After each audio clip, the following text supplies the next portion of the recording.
तुम्ही पण IIT-ला NIT-ला जायची जिद्द घेऊन जन्मलात ना. अरे मग एक परीक्षा गेली तर काय झालं, थोडे दिवस थांबा, परत ती परीक्षा होईलच. नाही तर काही दिवसात IIT आणि NIT तुमच्या घरी येतील तुम्हाला स्वतःला प्रवेश द्यायला. तुमची गरज जगाला आहे, तुम्हाला जगाची गरज कमी आहे. नमस्कार मित्रांनो, कसे आहात? गेल्या काही दिवसामध्ये एक अत्यंत दुर्दैवी गोष्ट घडली. नीट 2026 ची परीक्षा रद्द झाली. मला स्वतःला खूपच वाईट वाटलं. अनेक विद्यार्थ्यांच्या प्रतिक्रिया ऐकून मनात वेगळ्याच वेदना झाल्या. गेल्या काही वर्षापासून पेपर फुटी हा रोग जसं काही देशाला जडलाय असं वाटायला लागलं. कधी MPSCच्या परीक्षेचे पेपर फुटतात, कधी स्पर्धा परीक्षांचे वेगवेगळ्या परीक्षांचे पेपर फुटतात, कधी सरकारच्या सिलेक्शनचे पेपर फुटतात, तर काही ठिकाणी मास कॉपी होते आणि काही ठिकाणी जे परीक्षा घेणारे परीक्षक असतात तेच विद्यार्थ्यांना उत्तर पुरवतात. आपण अभ्यास करून मोठं व्हावं, ज्ञानी होऊन मोठं व्हावं, ही कन्सेप्ट सोडून चोऱ्या करून मोठं होण्याचा देश अशी आपली प्रसिद्धी व्हायला लागली. हे खरं आहे का? बिलकुल खोटं आहे. एखादा दुसरा जसा खडा तांदळामध्ये खराब निघतो, तशा पद्धतीने समाजात अशी माणसं घुसत चालली आहेत की ज्यांना पटकन श्रीमंत व्हायचं आहे आणि ते त्यासाठी लाखो लोकांचा बळी घ्यायला तयार आहेत. आज नीट देणारे लाखो विद्यार्थी आहेत. ते परीक्षेसाठी रात्रंदिवस कष्ट करून स्वतःला तयार करत होते आणि अचानक समजते की एखाद्या नराधमाने पेपर फोडून काही जणांना पुरवलेलं आहे. हे नशिबाने समजलं म्हणून बरं झालं. पण आता वेळ आली अशा लोकांना कडक शासन करायची.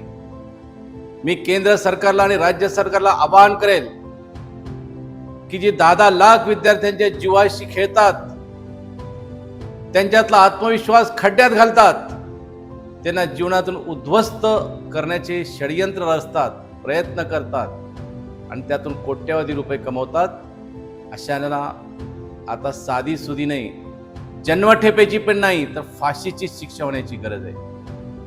आपण एखाद्या खुनी माणसाला फाशीची शिक्षा देतो, पण हे 10 लाख लोकांच्या जीवनाशी खेळतात, विद्यार्थ्यांचं उद्ध्वस्त करतात, त्यांना छोटी शिक्षा नाही, आता ह्यांना फाशीच दिली पाहिजे. कारण एन्काउंटर ही काही योग्य गोष्ट नाही, पण फाशीची शिक्षा मात्र व्हायलाच पाहिजे. मी केंद्र सरकारला, राज्य सरकारला विनंती करणार आहे की पेपर फुटीचा रोग समूळ नष्ट करणं ही काळाची गरज आहे.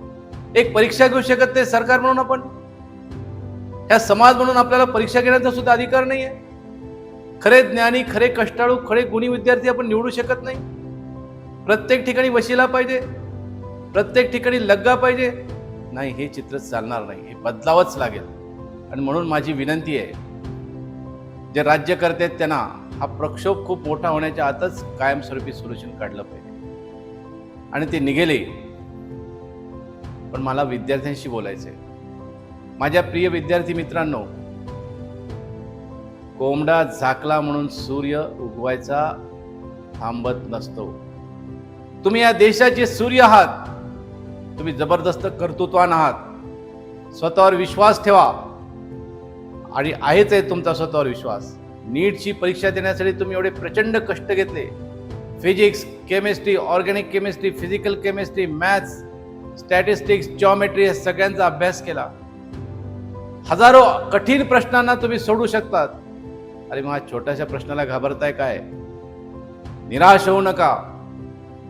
स्वतःला निराशेच्या भूमिकेत ठेवू नका. जाऊ द्या, एक ऍक्सिडेंट झाला म्हणून काय होतं, परत उभा राहा. जेव्हा तुम्ही निराश व्हाल त्यावेळेस अरुणिमा सिन्हाचं उदाहरण लक्षात ठेवा. कोण आहे अरुणिमा सिन्हा? भारताचं व्हॉलीबॉलमध्ये रिप्रेझेंट करणारी एक उत्कृष्ट खेळाडू.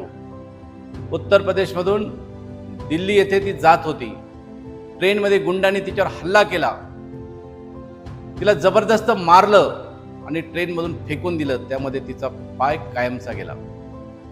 एक पाय नसलेली अरुणिमा सिन्हा शांतपणे घरी नाही बसली. 2011ला अपंग झालेली अरुणिमा सिन्हा 2013ला एव्हरेस्ट शिखर चढणारी एकमेव महिला ठरली आणि जगामध्ये एक वेगळं कीर्तिमान स्थापन केलं. तिचा तर पाय गेला होता. तुम्ही तर धडधाकट आहात, हिंमतवान आहात. एक परीक्षा आली नाही तर घाबरता कशाला? जीवनाचं एव्हरेस्ट सर करण्याची ताकद ही तुमच्यामध्ये आहे आणि तुम्ही ती करू शकता. मी ओळखतो. फक्त स्वतःवरचा विश्वास ढळू देऊ नका. तुम्ही पण IITला NITला जायची जिद्द घेऊन जन्मलात ना. अरे मग एक परीक्षा गेली तर काय झालं, थोडे दिवस थांबा, परत ती परीक्षा होईलच. नाही तर काही दिवसात IIT आणि NIT तुमच्या घरी येतील तुम्हाला स्वतःला प्रवेश द्यायला. तुमची गरज जगाला आहे, तुम्हाला जगाची गरज कमी आहे. जग चालतं ते तुमच्यामुळं चालतं आणि असे प्रसंग होत असतात. मलाही माझा 10वीचा प्रसंग आठवतो. आम्ही 10वीला होतो 1978 साली. मार्चमध्ये परीक्षा, पूर्ण अभ्यास झालेला ना, अचानक सगळे शिक्षक संपावर गेले.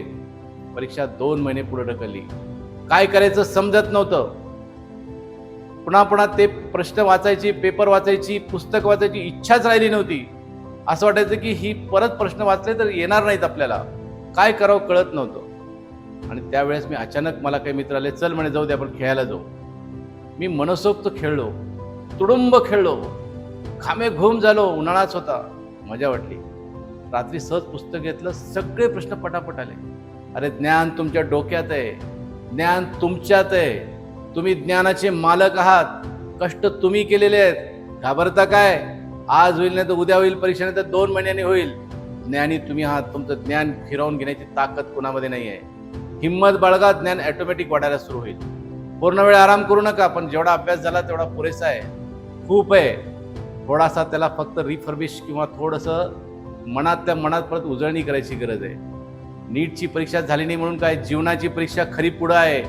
एवढ्या छोट्या संकटाला घाबरत असाल तर पुढं कसं कराल? आणि पुढं तर खूप मोठी मोठी संकट आहेत. त्यामुळे ह्या नीटच्या परीक्षेच्या रद्द होण्याचा जो संताप आलाय तो आपण त्या ऑर्गनायझरला, विशेषतः शिक्षण खातं केंद्र सरकारचं, त्याला 2 शिव्या देऊन काढून टाकू. पण आता आपण स्वतःला सावरू. स्वतःला सावरण्यासाठी जसं मी सांगितलं, भरपूर खेळा, अंगातला घाम गळू द्या. तसेच पॉझिटिव्ह विचार आणा. ज्या गोष्टी करायच्या राहिल्या त्या गोष्टी करा. 2 वर्षात तुम्ही आईवडिलांना भेटला पण नसाल, आई कशी दिसते बघितली नसेल, वडिलांच्या मांडीवर कधी बसलाय नसाल, मोठ्या भावाशी शेकहँड केलं नसेल, बहिणीशी दंगामस्ती केली नसेल. उन्हाळ्याच्या सुट्ट्यात त्या पण घरी आल्या असतील. म्हणून आमची नीटची परीक्षा पुढे झाली, चला मस्ती करू, जरा एन्जॉय करा. एखादा खूप आवडीचा पिक्चर असेल तर बघून घ्या. कधी थोड्याशा मैत्रिणीशी गप्पा मारायला पण हरकत नाही, पण फार नको, वाहत नका तो. स्वतःला कुठं कंट्रोल करायचं आणि कुठं मोकळं सोडायचं हे तुम्हाला कळतं. आपली ज्ञानाची पुंजी मजबूत करत करत ज्या आवडतायत त्या गोष्टी करा, ज्या नको आहेत त्या सोड्या. मोबाईलपासून थोडं दूरच राहा. रील्सच्या फार नादाला नका लागू. पण चांगलं खायला काय हरकत आहे? व्यायाम करायला काय हरकत आहे? मित्रांबरोबर उड्या मारायला काय हरकत आहे? आणि दिवसातून 4 ते 5 तास अभ्यासाचा वेळ खूप झाला, सगळा अभ्यास तुमचा झालेला आहे. हा समजा असं वाटलं की एखादा प्रश्न सुटत नाही, थोडं सोडून बघा, पटकन सुटेल. तर ज्ञान तुमच्याकडे, बुद्धी तुमची आहे, तुम्ही ती घेऊ शकता. विश्वास मात्र ढळू देऊ नका. आत्मविश्वास ही तुमच्या यशाची गुरुकिल्ली आहे. मी नीट पास होणारच, मी एवढा रँक मिळवणारच, मला नंबर लागणारच आणि मला हवी ती ब्रँच मिळणारच, हा आत्मविश्वास ठेवा. तर माझ्यासमोर असे शेकडे उदाहरणं आहेत की जी कुठलीही नीटची किंवा कॉम्पिटिटिव्ह एक्झाम न देता हजारो कोटीचे मालक झाले.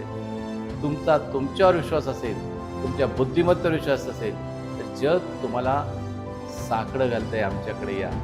एखादी अशी दळभद्री परीक्षा जी तुम्हाला आडवी येऊ शकते तुमच्या आयुष्यावर, असा विश्वास ठेवू नका. चला परत एकदा जोरात उत्साहाने पुढची वाटचाल करायला सुरू करा. वेळ मिळालाय, जसं चांगलं करता येईल ते करा.